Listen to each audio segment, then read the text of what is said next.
Welcome to become सरकारी। स्वागत है दोस्तों आप सभी का हमारे और आपके अपने यूट्यूब चैनल बिकम सरकारी पर। तो आज की इस वीडियो में मैं हमारे आज के जो भी इंपॉर्टेंट करंट अफेयर्स के क्वेश्चंस हैं उनको आपके साथ डिस्कस करूंगा। और मैं जितने भी करंट अफेयर्स के क्वेश्चंस आपके साथ डिस्कस करूंगा ये एग्जाम पॉइंट ऑफ व्यू से इंपॉर्टेंट हैं, तो आप वीडियो को एंड तक पूरी देखना। तो चलिए शुरू करते हैं हम हमारे आज के पहले सवाल से। तो हमारा आज का पहला सवाल है, हाल ही में खबरों में रहे नियोको की पहचान सबसे पहले किस प्रजाति में हुई है? तो इसका सही जवाब है ऑप्शन ए, चमगादड़। तो नियोको जो कि एक वायरस है, इसकी जो पहचान है सबसे पहले चमगादड़ जो प्रजाति है इसमें हुई है। नियोको का मतलब न्यूरोमीसिया है, जो चमगादड़ की प्रजाति है जो वायरस से संक्रमित हो गई है। यह वायरस MERS यानी कि जो मर्स कोरोना वायरस से जुड़ा है, न कि SARS-CoV-2 से। हाल ही में दक्षिण अफ्रीका में चमगादड़ों में पाए जाने वाले वायरस के बारे में खबरें व्यापक रूप से प्रसारित की जा रही हैं। हालांकि विश्व स्वास्थ्य संगठन ने कहा है कि क्या नियोको कोरोना वायरस मनुष्य के लिए खतरा बन गया है, इसके लिए अभी और अध्ययन की आवश्यकता है। हमारा अगला सवाल है, विश्व की सबसे बड़ी प्रवाल भित्ति प्रणाली ग्रेट बैरियर रीफ किस देश में स्थित है? तो इसका सही जवाब है ऑस्ट्रेलिया, ऑप्शन सी। तो जो विश्व की सबसे बड़ी प्रवाल भित्ति प्रणाली जिसे ग्रेट बैरियर रीफ कहते हैं वह ऑस्ट्रेलिया में स्थित है। ग्रेट बैरियर रीफ ऑस्ट्रेलिया में स्थित दुनिया की सबसे बड़ी प्रवाल भित्ति प्रणाली है। ऑस्ट्रेलियाई प्रधानमंत्री स्कॉट मॉरिसन ने हाल ही में ग्रेट बैरियर रीफ की सुरक्षा के लिए 1 बिलियन ऑस्ट्रेलियाई डॉलर यानी कि लगभग 703 मिलियन अमेरिकी डॉलर की घोषणा की है। ग्लोबल वार्मिंग से यह रीफ खतरे में है और जीवाश्म ईंधन का समर्थन करने के लिए सरकार की अक्सर आलोचना की जाती है। बात हो रही है ऑस्ट्रेलिया की, तो आइए जानते हैं ऑस्ट्रेलिया से संबंधित कुछ महत्वपूर्ण जानकारी। तो ऑस्ट्रेलिया की जो राजधानी है, जो कैपिटल है वो है कैनबरा, और यहाँ की जो करेंसी यानी कि मुद्रा है वो है ऑस्ट्रेलियाई डॉलर, और यहाँ के जो PM प्रधानमंत्री हैं वो है स्कॉट मॉरिसन। हमारा नेक्स्ट क्वेश्चन है, कौन सा देश ऊर्जा सुरक्षा पर यूरोपीय संघ के साथ सहयोग करने के लिए सहमत हुआ है? तो इसका सही जवाब है ऑप्शन सी, अमेरिका। तो अमेरिका जो है वह ऊर्जा सुरक्षा के लिए यूरोपीय संघ के साथ सहयोग करने के लिए सहमत हो गया है। अमेरिकी राष्ट्रपति जो बाइडेन और उनकी यूरोपीय संघ जी समक्ष उर्सुला वॉन डेर लेयन ने यूरोप की ऊर्जा सुरक्षा की गारंटी पर सहयोग करने के लिए प्रतिबद्धता जाहिर की है। रूस द्वारा यूक्रेन की सीमा पर सैनिकों को तैनात करने से उत्पन्न हुए गतिरोध के बीच उन्होंने एक संयुक्त सहयोग बयान जारी किया। यूरोपीय संघ अपनी लगभग 1/3 गैस आपूर्ति के लिए रूस पर निर्भर करता है।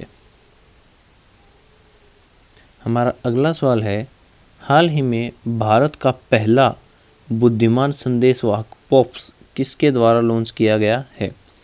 तो इसका सही जवाब है पेटीएम मनी, ऑप्शन ए। तो जो भारत का पहला जो बुद्धिमान संदेशवाहक पॉप्स जिसका नाम है वह पेटीएम मनी के द्वारा लॉन्च किया गया है। पेटीएम मनी ने भारत का पहला बुद्धिमान संदेशवाहक पॉप्स पेश किया है। कंपनी ने पॉप्स लॉन्च किया है जिसके साथ उपयोगकर्ता अपने स्टॉक से संबंधित विशिष्ट जानकारी, अपने पोर्टफोलियो के बारे में विश्लेषण, बाजार समाचार और महत्वपूर्ण बाजार आंदोलनों को एक आसान उपभोग प्रारूप में सभी एक ही स्थान पर प्राप्त कर सकते हैं। मंच से प्रीकृषित स्टॉक अनुशंसाओं, समाचार अंतर्दृष्टि और अन्य सेवाओं की पेशकश करने के लिए एक बाजार के रूप में भी काम करेगा। बात हो रही है पेटीएम मनी की, तो आइए जानते हैं पेटीएम मनी से संबंधित कुछ महत्वपूर्ण जानकारी। तो जो पेटीएम मनी की स्थापना है वो 20 सितंबर 2017 को हुई थी, और इसकी जो CEO है वो है वरुण श्रीधर, और इसका मुख्यालय बेंगलुरु कर्नाटक में है। हमारा अगला सवाल है, हाल ही में ऑस्ट्रेलियन ओपन 2022 टेनिस का खिताब किसने जीता है? तो इसका सही जवाब है राफेल नडाल, ऑप्शन सी। तो जो राफेल नडाल हैं, इन्होंने ऑस्ट्रेलियाई ओपन 2022 जो टेनिस टूर्नामेंट था, इसका खिताब जीता है। राफेल नडाल जो कि स्पेन से हैं, तो राफेल नडाल ने डेनियल मेदवेव जो कि रूस से हैं, तो इसमें इन्होंने डेनियल मेदवेव को हराकर ऑस्ट्रेलियन ओपन 2022 में पुरुष एकल का खिताब जीता।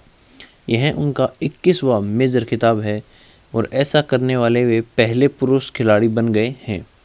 महिला टेनिस में मार्गरेट कोर्ट जो कि ऑस्ट्रेलिया से हैं के पास 24 एकल मेजर हैं, जो एक सर्वकालिक रिकॉर्ड है। और अगर हम बात करते हैं ऑस्ट्रेलियन ओपन टेनिस टाइटल्स 2022 के विजेताओं की सूची की, तो इसमें पुरुष एकल का जो खिताब है वो जीता है राफेल नडाल ने, और जो महिला एकल का खिताब है वो है एशले बार्टी, और इसमें जो पुरुष युगल का जो खिताब है वो है थानासी कोकिनाकिस और निक किर्जियोस।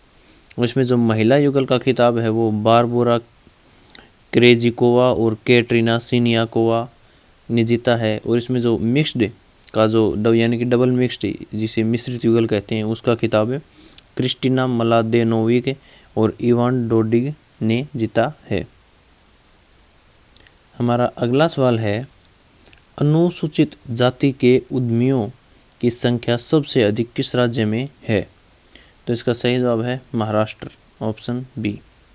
तो जो अनुसूचित जातियों के उद्यमियों की जो संख्या है वह महाराष्ट्र राज्य में सबसे अधिक है। अनुसूचित जातियों के उद्यमियों के स्वामित्व वाले सूक्ष्म, लघु और मध्यम उद्यमों यानी कि माइक्रो, स्मॉल और मीडियम एंटरप्राइजेज की संख्या में 96,805 उद्यमों के साथ महाराष्ट्र भारत की सूची में सबसे ऊपर है। केंद्रीय एमएसएमई मंत्रालय, जिसमें यानी कि जो ये माइक्रो, स्मॉल और मीडियम एंटरप्राइजेज हैं, इन्हें एमएसएमई कहते हैं। तो केंद्रीय एमएसएमई मंत्रालय में विकास आयुक्त के कार्यालय द्वारा प्रस्तुत आंकड़ों के अनुसार 42,997 उद्यमों के साथ तमिलनाडु और 38,517 इकाइयों के साथ राजस्थान दूसरे और तीसरे स्थान पर हैं।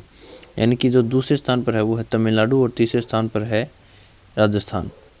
चौथे स्थान पर उत्तर प्रदेश है और पांचवें स्थान पर कर्नाटक और छठे स्थान पर पंजाब है इस लिस्ट में। आमतौर पर एमएसएमई की समग्र राष्ट्रीय संख्या में अनुसूचित जाति के उद्यमियों के स्वामित्व वाले उद्यमियों का अनुपात जो है वह 6% है। हमारा अगला सवाल है, विश्व कुष्ठ दिवस यानी कि वर्ल्ड लेप्रोसी डे किस दिन मनाया जाता है? तो इसका सही जवाब है 30 जनवरी, ऑप्शन ए। तो 30 जनवरी को जो है वर्ल्ड लेप्रोसी डे यानी कि विश्व कुष्ठ दिवस मनाया जाता है। विश्व कुष्ठ दिवस यानी कि जो वर्ल्ड लेप्रोसी डे है, हर साल जनवरी के आखिरी रविवार को विश्व स्तर पर मनाया जाता है। 2022 में विश्व कुष्ठ दिवस 30 जनवरी 2022 को है। यह दिन एक घातक प्राचीन बीमारी के बारे में वैश्विक जागरूकता बढ़ाने और इस तथ्य पर ध्यान देने के लिए मनाया जाता है कि इसे रोका जा सकता है, इसका इलाज किया जा सकता है और ठीक भी किया जा सकता है। भारत में विश्व कुष्ठ दिवस हर साल 30 जनवरी को महात्मा गांधी की पुण्यतिथि पर मनाया जाता है। इस वर्ष विश्व कुष्ठ दिवस 2022 की थीम जो है वह यूनाइटेड फॉर डिग्निटी है। तो यह थी हमारी आज की वीडियो। अगर आपको हमारी आज की वीडियो पसंद आई हो तो वीडियो को लाइक करें और भी ऐसे ही करंट अफेयर्स की वीडियोस, डेली क्विज और जॉब नोटिफिकेशंस पाने के लिए हमारे चैनल बिकम सरकारी को सब्सक्राइब करना ना भूलें। और आप कमेंट बॉक्स में अपनी राय ज़रूर दें कि आपको हमारी यह वीडियो कैसी लगी। नमस्कार।